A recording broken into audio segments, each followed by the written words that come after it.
What's good, Miami? This is DJ DISCourse. You tune in, Fire for the People. WRGP Radio FM, FIU Student Radio.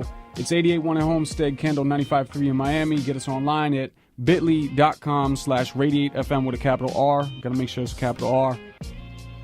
Facebook and Twitter.com/radiatefm. Facebook and Twitter.com/DJ DISCourse. 305-348-3575. 305-FIU 3575. If you got a comments, complaints. Shout out to Luke, he's listening. Shout out to Chelsea. Olaf is out there. Alina, Warren Lee West, what's up?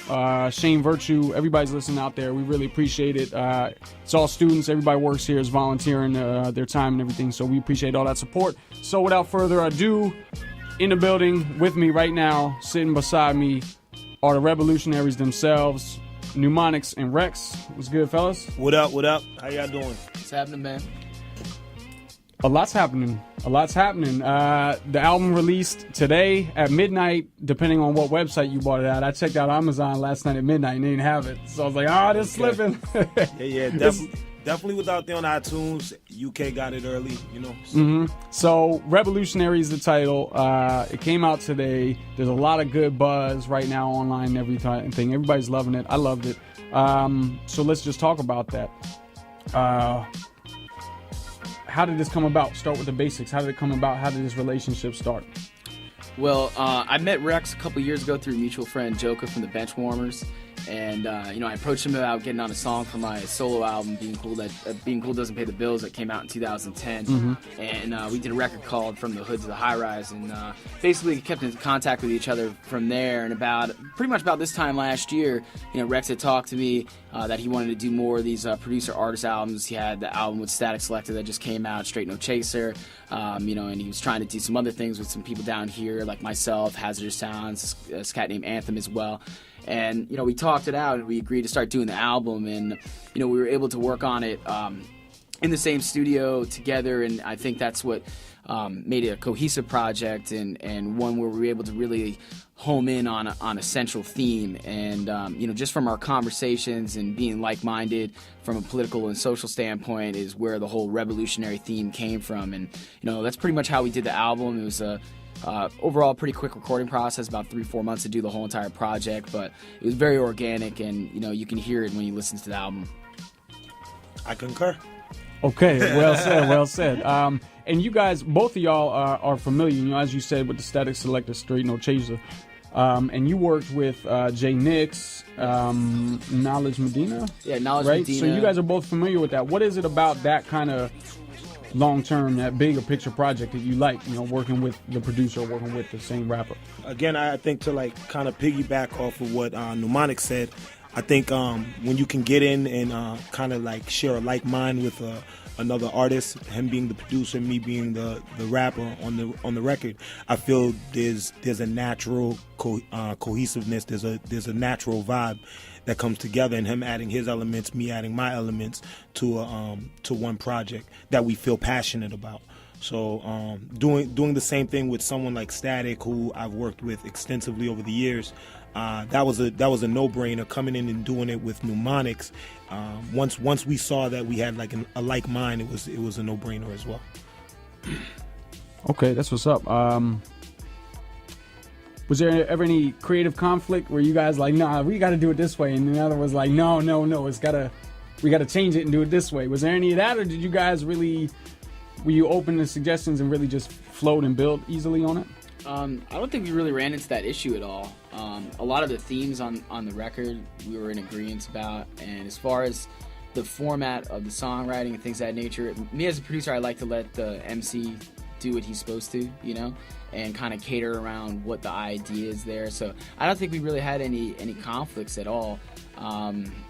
If anything, we just really fine-tuned things together to make the songs a lot more impactful.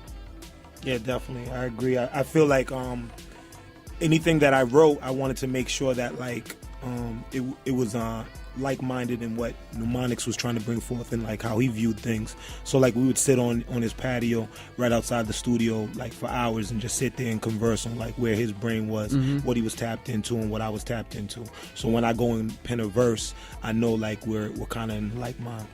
that wasn't limited to music, those conversations though? Oh, of course not. I mean, like it was a broader thing because of the nature of what's going on a day-to-day basis in our natural environment. Okay, so I mean, I've been doing a lot of reading, watching a lot of reviews and interviews and things because you guys have been doing a lot of press out there. So let me elaborate on some of those ideas I've heard you guys talk about, being the timing and some of the events that have gone on in our society over the course of time, you producing it and recording it. And, I mean, you have tracks called like Obedient Workers, Unlearn, things like that. It's called Rebelutionary.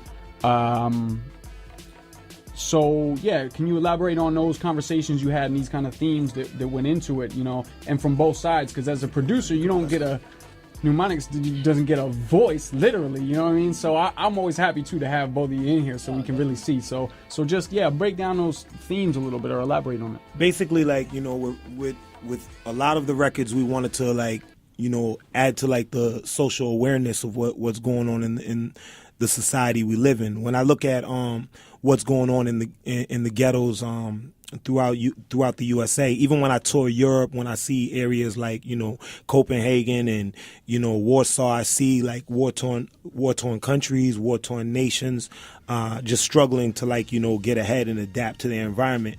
And a lot of it plays into like the political aspect of the environment, like what's going on in Greece. A lot of the like hardships that Greece is going through, Athena's going through, is based upon what's going on in their government, the monetary systems that are set up across the world.